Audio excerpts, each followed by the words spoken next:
কোনো কারণ ছাড়াই হু হু করে শ্রমিক অঞ্চল নারায়ণগঞ্জে বাড়ছে সবজির দাম। গেল এক সপ্তাহের ব্যবধানে নিত্য প্রয়োজনীয় অধিকাংশ সবজি প্রতি কেজিতে 20 থেকে 25 টাকা বেড়েছে। কাঁচামরিচের দাম পৌঁছেছে এক লাফে 240 টাকায়। নারায়ণগঞ্জের আদমজী সোনামিয়া বাজার থেকে বিস্তারিত জানিয়েছেন প্রতিনিধি হাসান মজুমদার বাবলু।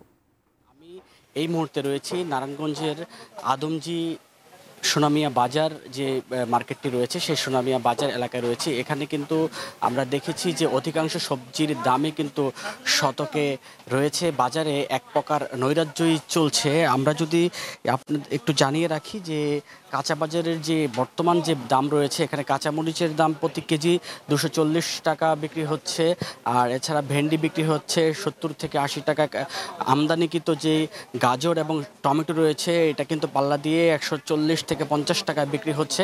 এছাড়াও যে রয়েছে বেগুন 80 টাকায় বিক্রি হচ্ছে, পটল বিক্রি হচ্ছে 80 টাকায় এবং ধুন্দুলু 80 টাকায় বিক্রি হচ্ছে।